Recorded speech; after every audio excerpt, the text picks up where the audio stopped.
Magandang hapon po sa inyo, Nay. Magandang hapon din po. Tay, Sir, bago ang lahat, ang aming pong taus-pusong pakikiramay po. salamat po. Ano pong sabi ng mga investigador? Nakausap niyo na ho ba yung mga pulis natin nag-imbestiga sa kaso, Nay? Opo, kasi araw-araw naman po kami pupunta doon sa police station. Okay, ano pong pinaka-latest, Nay? Ang sabi naman po nila, parang 60-40 na po. Na pwede nila masolve na yung kaso. Opo. Ay, medyo good news nga po yan. So, ibig sabihin, Hindi na po ang sabi nila, parang may good news na. meron na po silang suspect, Nay. Meron na po. Pwede ho bang malaman, Nay, nung araw na siya po ay umalis ng bahay, na nagpaalam na may pupuntahan, ano po yung paalam niya sa inyo, Nay? Pupunta daw po doon sa, sa kaibigan niya po. Okay. At bakit daw siya pupunta sa kanyang kaibigan? Kasi lagi naman po niyang ginagawa yan. Pag pupunta siya doon sa kaibigan niya, nagpapaalam po sa amin. Opo. Okay. Sino po yung kaibigan niyang yun, Nay? Si Robby po. Anong araw po yun at anong oras? Gabi po ng Huwebes. So, hindi lang po yung unang beses na siya po yung nagpaalam para pupunta doon kay Robby Opo. na kanyang kaibigan. Okay. And yung pinakalas, hindi na po siya umuwi. Opo. Okay. At may balita po kami, Nay, na meron daw pong boyfriend ang inyong anak. Tama po ba? Ay, wala. Wala naman po siyang sinasabi na may boyfriend na siya. Itinatago po ata sa inyo. Siguro po. Kasi ang sabi daw niya sa mga kaibigan niya, mga kaklase niya, parang sasabihin daw niya pagka natapos na yung graduation niya. Sir. Okay. Yun ang sabi ng mga kaibigan niya. RB, magandang hapon. Yes po, sir. Isa po ata kayo sa person of interest dahil kayo po ay makakatulong sa investigasyon ito. So, kailangan po kayo matanong. Natanong na po kayo ng mga pulis, RB. Yes po, sir. Okay. Nung araw na ihatid niyo po si Llewellyn sa kanyang bahay, hindi niyo ata hinatid mismo sa pinto, ano? Sa medyo malayong Hindi po, sir. lugar dahil nga ayaw mo malaman ng kanyang mga magulang. Yes po. Gaano kalayo yung pinag-iwanan mo sa kanya at yung bahay mismo ni Llewellyn? Gaano kalayong distansya? 200 po kasi yun, sir. Meron pong dito sa kaliwa, meron din po dito sa kanan. 200 meters ang difference. Mga ganun po, sir.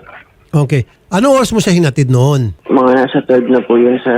12 before 12. Hindi na rin po kasi namin tinitignan yung eksaktong oras kasi po uminom po kami lang. Okay. Hindi lang yan ang unang pagkakataon na gano'n naging sitwasyon. Lumabas kayo and then hatid mo siya sa kanto at hindi mo na hinatid hanggang sa pinto ng bahay. That was not the Yes first po, time. sir. Mga ilang beses na? Mga nasa 10 na po, sir. 10 times na. Opo. And then, nung gabing yon na hinatid mo siya, nung mangyaring insidente, ilan po kayo? 2 lang o meron pa kayong kasamang iba? 2 lang po kami, sir. So, nung ihatid mo siya, sabi mo 200 meters ang difference. Meron ka bang napansin na may mga tambay doon sa lugar o may mga iba pang tao? O wala na, malinis na dahil hating gabi na kayo na lang ang nandun? Wala na pong tao din yun, sir. Malinis na, wala kayong napansin. Yes po. So, kumbaga, tanaw na tanaw mo kung 200 meters, medyo malapit-lapit nga yan. So, tanaw mo yung bahay ni Hindi Llewellyn. po tanaw yung bahay, sir. Hindi. Bakit hindi tanaw? Kasi po may paliko-liko pa po, sir. Matanong ko lang, curious lang ako. Of course, sabi mo nga, ayaw mo malaman ng mga magulang. Pero hindi mo ba naisip na hating gabi at nakainom itong girlfriend mo, sana man lang hinatid mo ng kahit mga 10 metro. Sabi mo pala, paliko-liko. Sabi niya po kasi, sir, dito na po ako. Tapos hindi rin po naman kasi namin alam na ganito, ganun yung mangyayari, sir. So siya may request na wag na siyang ihatid sa pinakapinto. Okay. So, nung iwan mo siya doon, nakainom na siya, nag-goodbye siya, nag-goodbye ka sa kanya, umalis ka na. Yes po, sir. Wala ka napansin ng mga CCTV camera sa area? Wala pong CCTV daw dun, sir, malapit. Okay. Sabi ko pa po sa kanya, chat mo ako pag nakauwi ka na. Tapos pagdating ko po ng bahay, tinawagan ko pa po siya, sir, wala na pong sumasagot. Yun nga, may nangyari na nga. Alam mo, RB, at sa lahat ng mga kalalakihan, we learn something here. Una, mas maganda kung malaman ng mga magulang ng babae. Minor de edad pa ba itong si Llewellyn? Di ba hindi na? Hindi na po. O dapat pinaalam mo, RB, kasi nasa tamang edad na nasa diskarte mo na yan kung paano ka tanggapin ng mga magulang. That's the price you have to pay. Kung hindi ka tanggapin, sorry. Kung tanggapin ka, salamat. Ngayon, kung hindi ka tanggapin, dapat kung mahal ka talaga ni girlfriend, ipaglalabang ka. Ganun lang yon. Bilang respeto, dapat alam ng mga magulang. Di ba? Tama ba ako? Po, sir. Nang sa gayon, hindi na kayo nagtatago-taguan. O halimbawa, lumantad ka at alam na ng magulang, may blessings doon sa relationship nyo. Di pwede mo na siya mahatid hanggang sa pinto. Wala sana nangyari sa kanya ngayon. Po, sir. Yun. Kaya dapat wala nang tagu-taguan. Paalam naman po talaga kami sana, sir. Oh. Kaso po, nag-aantay pa po ng tamang panahon. Hindi. Ang tamang panahon, umpisa agad-agad. Bakit ayaw sa'yo ng na magulang? Ayaw na sa'yo ng mga magulang? Hindi ko po alam, sir. Baka wala kang trabaho, baka tambay ka, baka hindi maganda yung balita tungkol sa'yo, kaya tumatanggi mga magulang. Ano bang pwede malaman? Nag-aaral ka pa ba o nagtatrabaho? Nag-aaral po ako, sir. Okay. So mismo yung girlfriend mo nagsabi, wag muna kasi ayaw ng mga magulang ko. Yes po, sir. Okay. Nakausap mo na yung mga police, RB. Po, sir. Ilang beses na po. Andito po ako sa police station ngayon para mag-report po ulit. Tatanungin po kami ulit, sir. Lahat ng mga katanungan ng mga police, sinasagot mo naman. Very cooperative ka sa kanila. Yes po, sir. Okay. So at ano itong last na pinatawag ka dyan at kakausapin ka ulit? Para saan daw?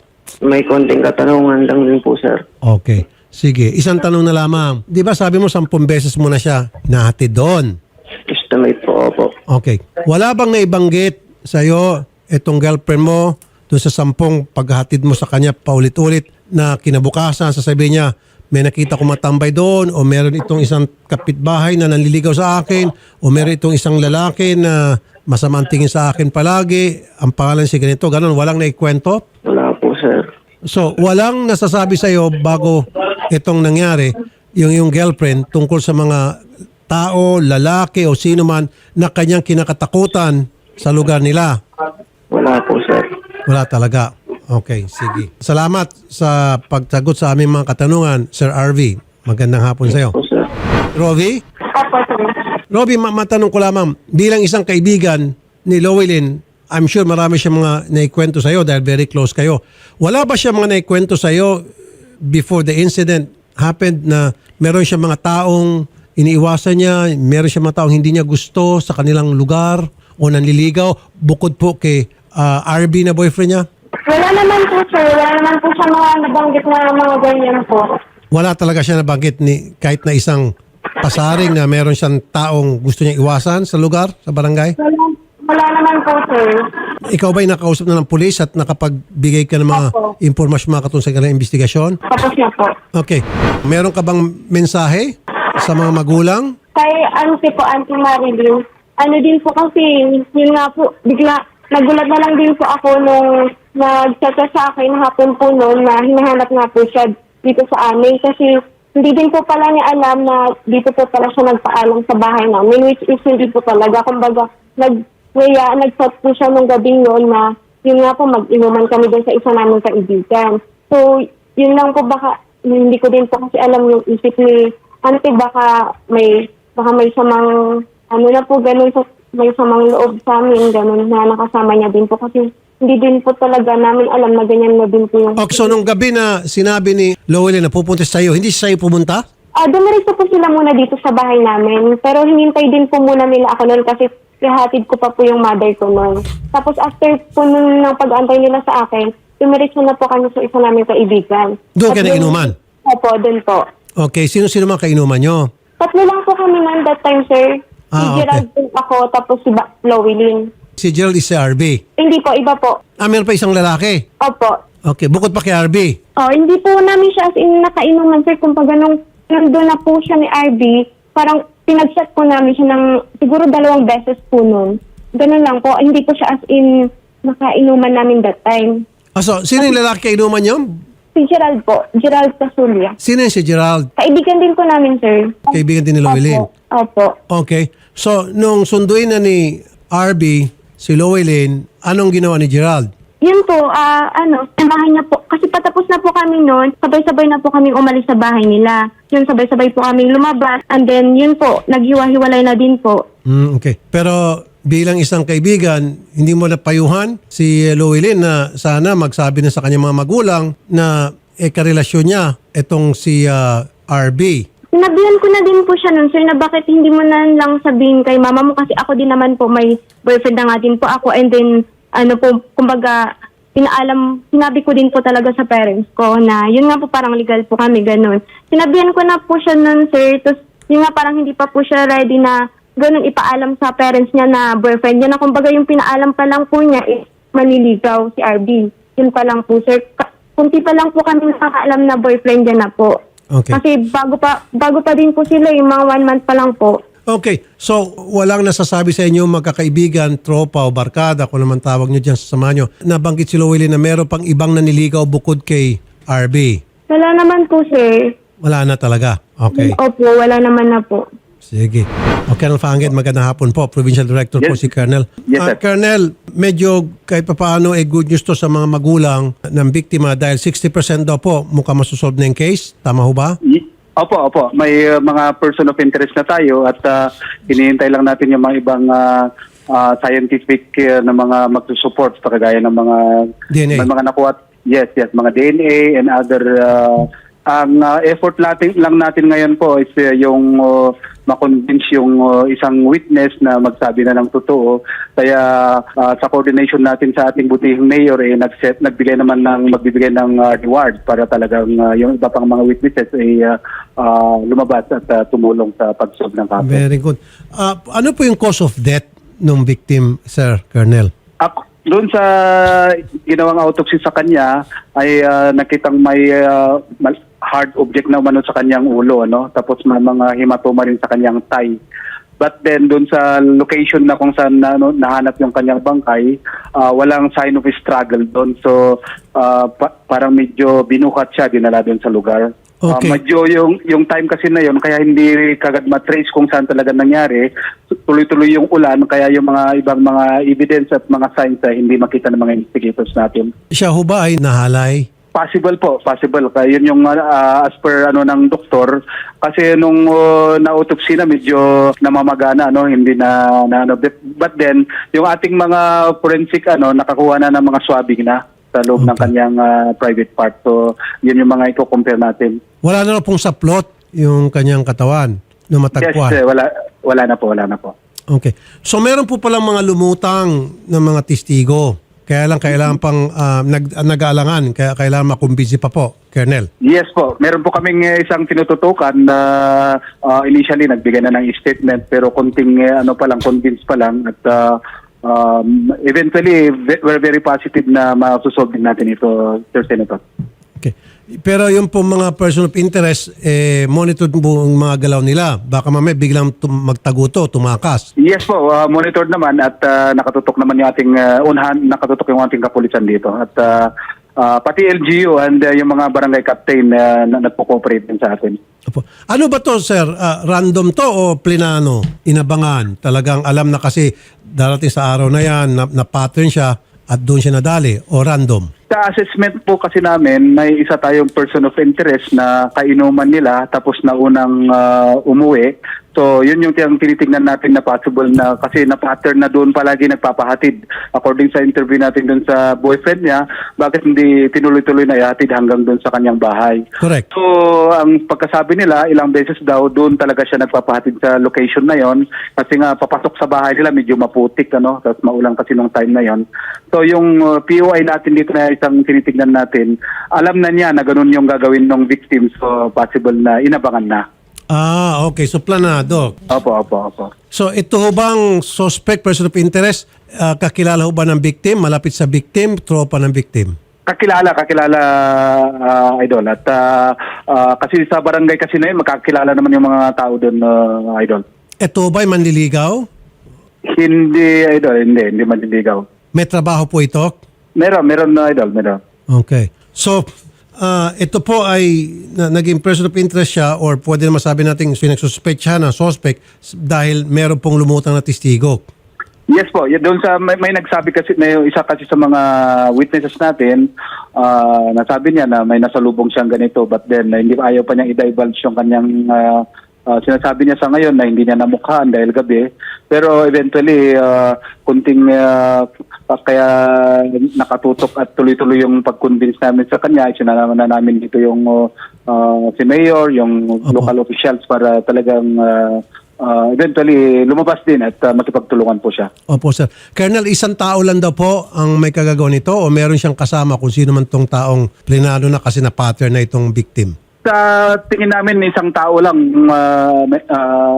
Idol. Isang tao lang po ito. Nakausap niyo na po, Colonel Sir, yung suspect para to shed light. Yes po. Kasama siya sa nag-voluntary na nagbigay ng consent na ng polygraph test. At lahat ng mga may nakuha tayo sa DNA, lahat mga sample voluntary nagbigay naman. Kumusta naman po yung sa polygraph test? Pumasa ho ba? Bumagsak? Naka-schedule pa, Idol. Naka-schedule pa sa depende kasi sa availability ng natin dito. Dahil dito sa pagdating kasi ng bagyo, medyo nabinbin. Yung kanya pong whereabouts nung time na mangyaring insidente, matibay ho ba o medyo questionable? Kaya yun, na-consider siya as probably later on suspect. Idol, kainuman din niya nung una, tapos naunang nagpaalam. So, yun yung tinitignan namin. Kainuman po ng victim o kainuman po ng witness? Victim. Kainuman ng victim.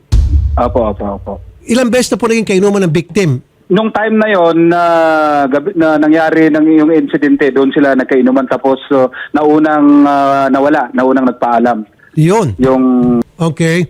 So, kanina po kasi, kausap ko po yung kaibigan na kung saan yun yung pinuntahan ni Llewellyn kasi hindi nga po alam ng mga magulang na may relasyon nga itong si Llewellyn dito kay RB. So, meron silang kainuman na lalaki na binanggit nga. Opo.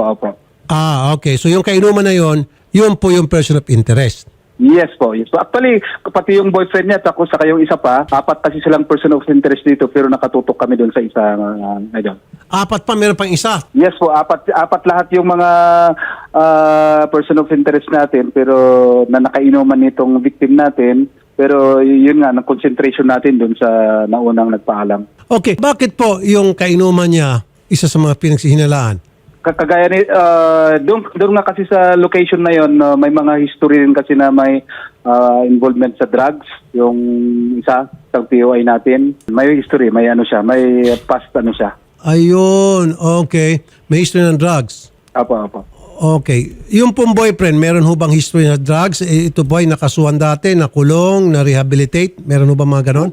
Wala yung boyfriend saka yung tatlong kasama, wala. Isa lang yung na-backtrack natin at naano natin na may involvement sa Robic, Yes po. sabi mo, ikaw at saka si Llewellyn magkainuman at sinama niyo itong si Gerald. Opo. Gaano mo katagal kakilala si Gerald? Matagal na po, sir. Bali, magpinsan po kami. Parang third cousin po ata or second. Kaklase na din po namin siya nung Kaya nga, pero bakit siya ang kainuman ninyo? Bakit di nyo lang kainuman mismo itong boyfriend ng victim? Ba't hindi na lang si RB? Hindi po, si Llewellyn po mismo yung nagyaya na yun nga po, mag-inuman kami doon kila Gerald. Kila Gerald kayo nag-inuman. Opo, sir. Palagi ba kayo nag-inuman kay Gerald? Hindi po, madalang lang din po kasi sa Manila po siya nag-aral, so din po. Parang ngayon na lang po ulit siya nakauwi dito. Kailan pa siya umuwi? Hindi ko din po alam, sir, kung kailan pa. Sa pagkakala mo, may crush ba si Gerald kay Llewellyn? Wala po, sir. Wala po. Hindi mo malalaman. Wala po. Ano na pag-usapan nung nag-iinuman kayo? Yung mga usually na, lang po, sir, parang kwento-kwentuhan, mga ganun lang po, tanong-tanungan. Ganun lang, wala naman pong as in na yung parang, sir, parang mga usually na napapag-usapan lang po ng mga magbabarkada, ganun. Ang matagal ng barkada nitong ni Llewellyn, itong si Gerald. Opo, sir. Gaano sila close? Kasi para sabihin niya na doon tayo mag-inuman kay Gerald, so close sila. Di ba? Hindi naman niya sabihin na doon tayo mag-inuman kay Gerald kung di siya ganun ka-close. Opo, sir. Opo. So gaano, from 1 to 10, gaano ka-close? Yung Parang intensity ng closeness nila? Mga 8, ganun po siguro, sir. Mga 8. Mga 8. Ilang beses na nakainuman ni Llewellyn itong si Gerald na kasama ka? Wait lang po. Alalahanin ko lang po, sir. Okay. Mga 3. Ganun po siguro, sir. Hindi po as in, Okay. Pero alam ni Gerald na pagdating sa paghahatid kay Llewellyn, hindi hinatid ni RV si Llewellyn hanggang sa bahay nila. Alam ni Gerald to. Hindi po, sir, kasi hindi din po niya alam na sila po.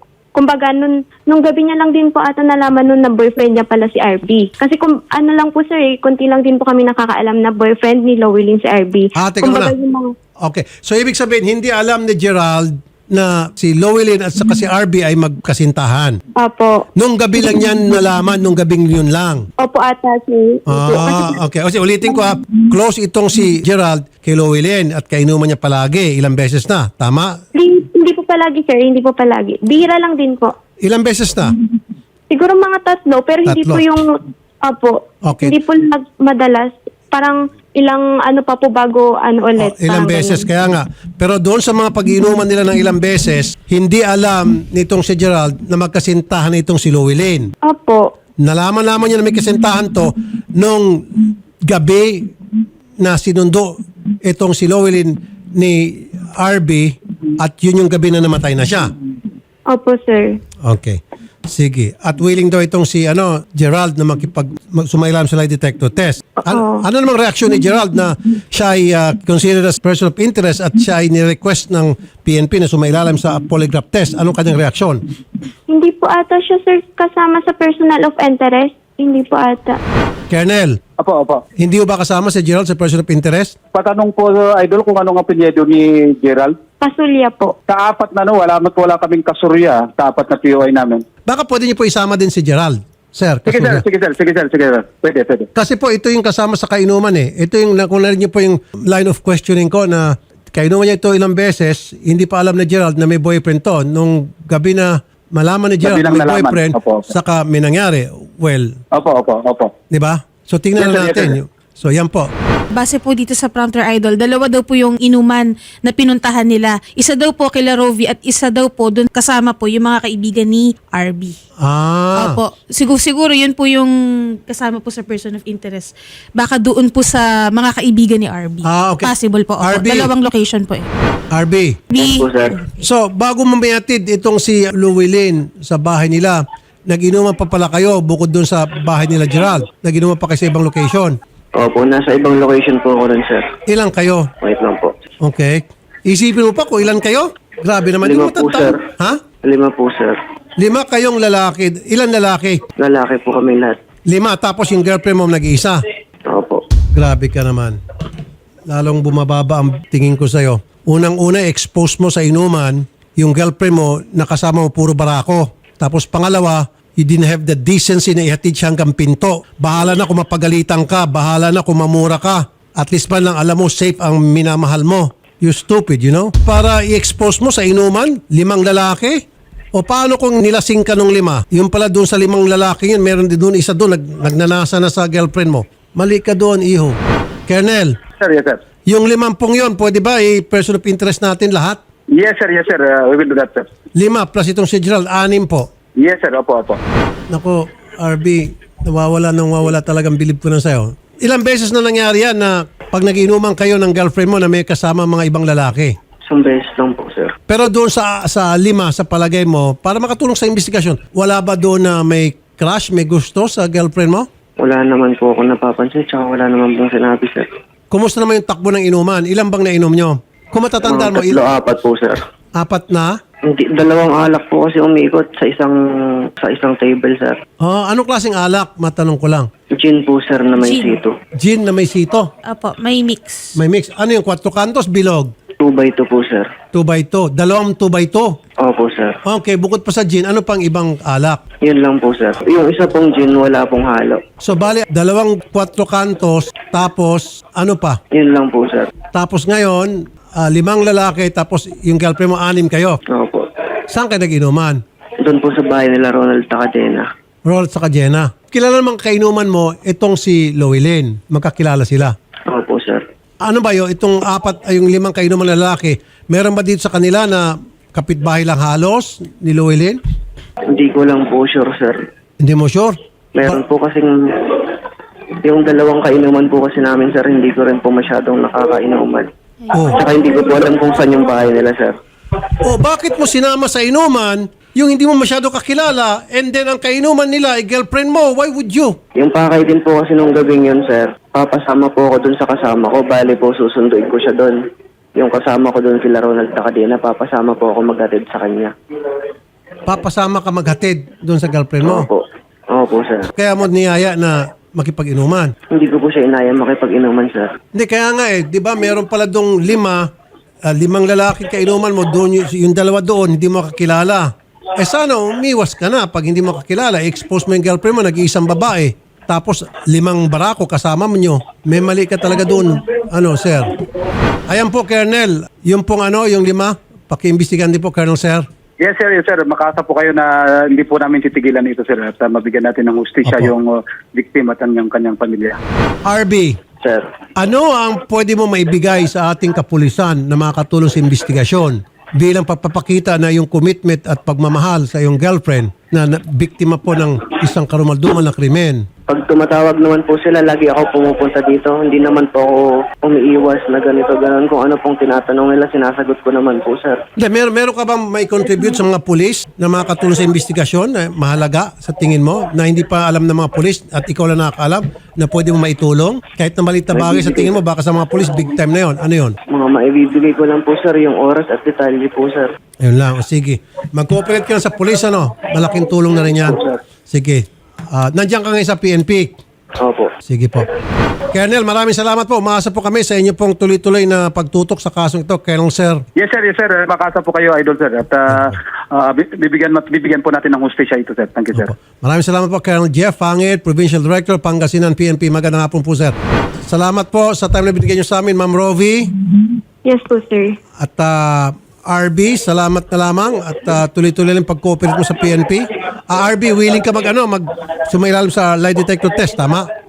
Yes po, sir. Okay, thank you, RB. Magandang hapon. Nike, anong mensahe mo kay RB? Ang mensahe ko lang po, sana sabihin niya talaga ang totoo para malaman kung paano ang ginawa sa kanya, sa anak ko. Okay. Although cooperative po siya sa mga pulis, pag pinapatawag po siya, pupunta po siya. That's also a good sign na masusolve tong kasong ito simply because itong si boyfriend, yung last nakita sa kanya on record bago siya mamatay, itong si boyfriend and very cooperative. That's a good sign. Okay, Nay? Nay, ako po ay tutulong po sa inyo. Salamat po.